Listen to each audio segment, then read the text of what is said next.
Hello, Leo, Sun, Moon, Rising, and Venus signs. Kamusta kayo? Sana po nasa mabuti kayong kalagayan. Welcome back po sa Star Tarot. Kung bago kayo dito, welcome din kayo. Thank you for your support. I truly appreciate it. God bless you all. Leo, maraming salamat po sa inyong sa mga bagong subscriber dito. Maraming thank you. Maraming salamat din po sa mga pag-iiwan ninyo ng magagandang comment, no, sa ating channel, sa ating videos, at maraming salamat din sa mga nagla-like, no. Thank you very much. I appreciate that effort. So, unang mensahe po ninyo ay loneliness. Ayan. So, maaaring ang iba sa inyo dito feeling lonely, feeling mag-isa, feeling abandoned, maaaring ganon, feeling walang kasanggap, no? But hindi yun totoo, diba? That's not true. Kasi kung lalapit lang kayo sa ibang tao, kung meron kayong for sure nakakausap, meron kayong makakausap. Sometimes we just really need to reach out to people, 'di ba? Kasi hindi naman lahat ng tao walang ginagawa, 'di ba? Hindi lahat ng oras merong mga tao na talagang walang ginagawa. So, lalong-lalo na dito, this is a busy world, 'di ba? Kaya sometimes kailangan lang natin na tayo yung mag-initiate ng conversation. Kailangan na tayo ang mag-reach out sa mga tao when we need help, when we need someone to talk to. We need to try, 'di ba? To reach out to people. But wag ninyong isipin na mag-isa lang kayo. Kasi meron kayong pwedeng lapitan na willing to be by your side, no, to be with you, to talk to you, yung gano'n. So, you just need to reach out, okay? At saka, sa spirit realm, hindi kayo nag-iisa. Sa spirit realm, nandiyan dyan sila. Yung guardian angels niyo, yung spirit guides niyo, si God, nandiyan dyan. No, you just need to call on them. Pray. No, mag-pray kayo lagi and you will feel their presence. Kaya, huwag ninyong isipin na mag-isa kayo. Huwag kayong malungkot. Okay? So, what else? We have gratitude. I am thankful for this life and the opportunities that it presents. This is really beautiful. So, this could be an invitation para sa iyo na maging grateful kayo, na lagi kayo magpasalamat sa mga biyaya, no, sa mga blessings na binibigay sa inyo ng Divine Universe. Lagi kayong magpasalamat sa mga blessings na nandiyan dyan, na natatanggap ninyo dahil yan ay mga biyayang bigay sa inyo ng Divine Universe. Okay? So, wag kayong tumigil magpasalamat because yung gratitude na yan, that is also susi, 'di ba? Susi yan ng pinto para sa mas marami pang biyaya, sa mas marami pang blessings, no, na ibibigay ng Divine Universe.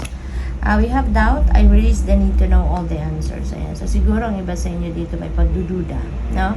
Maaaring pinagdududahan ninyo ang universe, pinagdududahan ninyo ang sarili ninyo, or baka nagdududa kayo, no, sa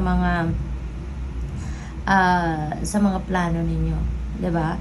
Kaya wag kayong this is negative energy, kaya as much as possible, no, yung dalawang ito, these are negative energy, so as much as possible i-transmute natin yan into something positive na pakiramdam, no, na thinking, kasi ng mga negative energies na yan, that is going to be in the way, no, sa inyong mga biyaya, sa inyong mga blessing, sa mga magagandang pangyayari na dapat idadating sa inyo, diba? Kaya as much as possible, doon lang tayo sa kung anong positibo.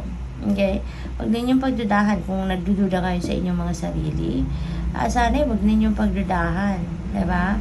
Kasi lahat tayo, no? Lahat tayo, we're all given talents, skills, and gift. We are all equipped with anything that we can use para maisakatuparan natin ang mga pangarap natin, ang mga maisakatuparan natin ang mga plano natin sa buhay, mga dreams natin, yung gano'n. Kaya never doubt yourself, never doubt your capabilities, never doubt your talents and skills. Okay? We have peace, and I am being of love, and I release all negative energy. Napakaganda. So, ito yung dapat ninyong gawin, no, Leo. Tanggalin na yung yung negative energies na to, yung doubt na yan, yung loneliness na yan, at mag-focus tayo sa kung ano ang positibo. And with that, no, you will be happy, you will be feeling at peace. So, mas magiging positibo ang ninyo, ang may isip ninyo rito. Diba? Magkakaroon kayo ng kapayapaan sa inyong isipan, sa inyong dibdib, yung ganon. So, doon kayo mag-focus sa kung anong mabuti para mas makapag-isip kayo ng mas maganda desisyon. Okay? What else for Leo? We have stepping into stillness. Ayan. So, my power is born in the majesty of silence. Itong kailangan ninyo, no, Leo? This is what you need right now. No? At ito yung makakatulong sa inyo para magising kayo sa katotohanan na those negative energies are not going to help you in any way if you are going to hang on to them. Okay? So, you're being invited here to step into stillness para unang-una makapagpahinga kayo kasi baka pagod na kayo, ungrounded kayo, yung gano'n. Kaya medyo negative yung mga naiisip ninyo. And also, this is also pagkakataon din ninyo para yun nga makapagnilay-nilay kayo, makapagnilay-nilay, makapag-reflect kayo, yung gano'n, no? What else? We have rising above. I see only beauty and grace. Ayan. So, you're going to rise above your situation, which is really good, Leo. Now, you are eventually going to see the light at the end of the tunnel at malalagpasan nyo na kung ano man ang mga pagsubok sa buhay ninyo, ano man yung mga challenging situations na pinagdadaanan ninyo.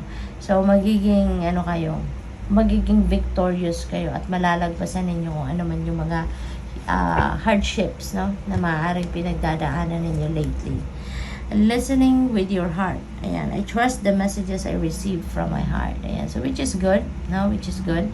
Kasi maybe you are also aware, no? Yeah, yung guidance ng Panginoon ay dumadaan yan through intuition, through your inner voice, no? Kaya magandang makikinig kayo with your heart kasi para marinig ninyo yung guidance sa inyo, no, ng divine universe.